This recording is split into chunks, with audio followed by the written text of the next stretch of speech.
With tension in the Middle East at its highest since October 7th, how did we get here and what could happen next?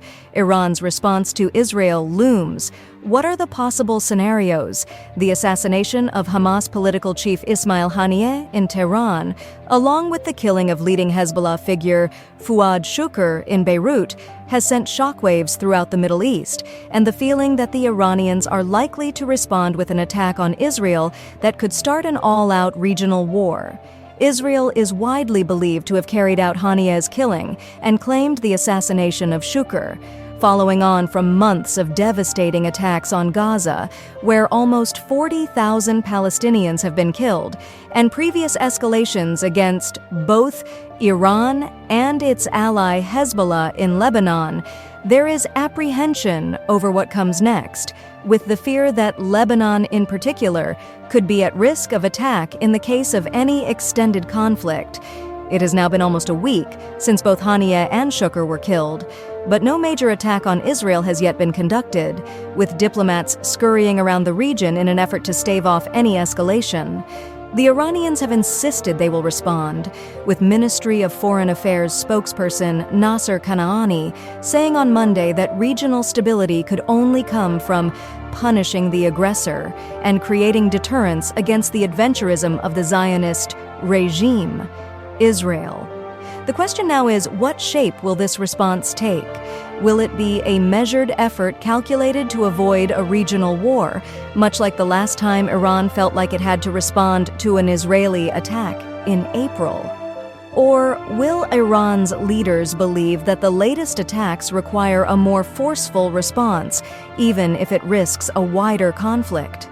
Bringing the region to boiling point, the assassination of Haniyeh has brought tensions to their highest point since last October, when a Hamas-led attack led to an estimated 1,139 people killed in Israel, and more than 200 people were taken captive.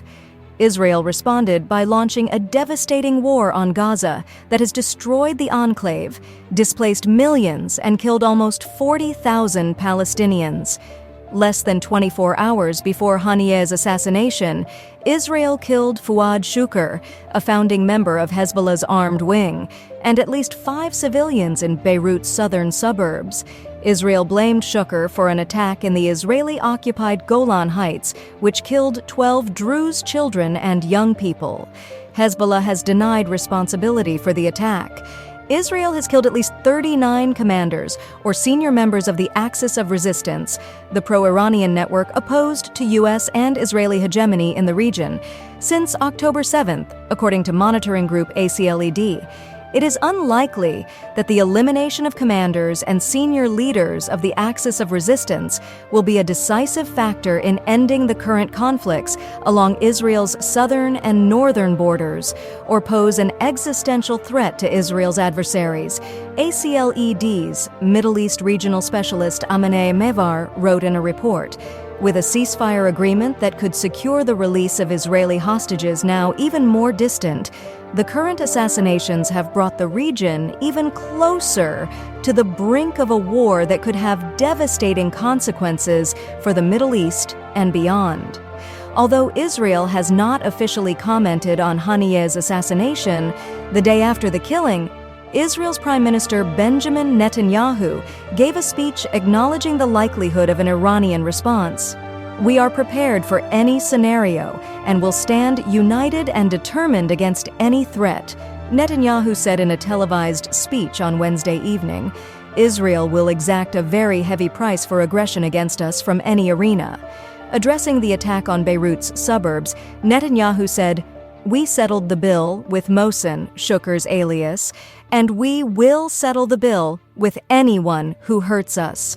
Anyone who kills our children, anyone who murders our citizens, anyone who harms our country." For Iran to show itself as rational, Iran's forthcoming response is imminent, analysts said, but would likely be measured.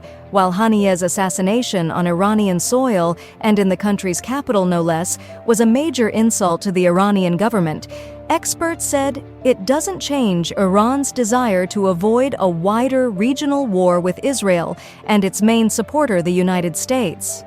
I don't believe escalation is on the mind of Iranian decision-makers. Reza Akbari, Middle East and North Africa Program Manager at the Institute for War and Peace Reporting, told Al Jazeera. Having said that, of course, Iranian policymakers are not unified. Iranian politics has long been split between hardliners and reformists. The country's new president, Masoud Pezeshkian, widely described as a centrist or a reformist, has only been in the job a couple of weeks. When Iran attacked Israel back in April, Pezeshkian's predecessor, Ibrahim Raisi, a hardliner, had not yet perished in a helicopter crash. Pezeshkian has appointed ministers and intermediaries who have experience negotiating on the international stage, including some involved in the signing of the JCPOA, the deal that put curbs on Iran's nuclear program in exchange for lifting sanctions, and which the U.S. unilaterally withdrew from in 2018. The game that the Iranians are trying to figure out is, how do you retaliate and send a signal that aggressive acts cannot take place, such as assassinations on Iranian soil, without triggering an escalatory cycle? Akbari continued. That's the ultimate million-dollar question, if you will. While Iran's top leadership has promised harsh revenge, their continuing diplomatic engagement with intermediaries has reassured some analysts that there is still little appetite for a wider war. Tehran recently received the Jordanian foreign minister. I get the sense Iran is talking to everyone in the Middle East, but Israel and talking to quite a few countries from outside the region. Ori Goldberg, a Tel Aviv-based political analyst, told Al Jazeera, "The more evidence we have of coordination, and the more time it takes Iran, the more likely Iran's response will be controlled and restrained." He added that Iran, a country seen by the United States as a pariah, has an opportunity to show itself as a rational actor with international actors, especially at a time when Netanyahu has eroded relations with its staunch international partners. Netanyahu wants a war with Iran. Israel is failing to register across the board how their international stature has diminished over the last 10 months, Goldberg said. It's still being supported, but it's becoming more of a liability to the U.S. The U.S. has backed Israel materially and militarily throughout their war on Gaza, but has also urged its main regional ally not to take rash actions that raise tensions with Iran and their allies. But Israel has responded by killing Hania, the man they were negotiating for a ceasefire in Gaza with. Internally, Netanyahu has been operating on borrowed time for months. In May, a poll found that only 32% of Israelis approved of the job he was doing, while he has also been charged with fraud, bribery, and breach of trust in 3 cases filed in 2019, but the trial has been interrupted by the war on Gaza. The International Criminal Court prosecutor is also seeking an arrest warrant for Netanyahu for alleged war crimes. A ceasefire in Gaza would lead to a calming of tensions between Israel and its regional adversaries. Regional powers now wait to see how Hania's assassination will affect those talks. For Netanyahu, analysts have said for months that an end to the fighting would likely bring an end to his career, as it could trigger an early election. Netanyahu has also spoken of an Iranian threat for years and pushed the U.S. to confront it. He now may see his chance.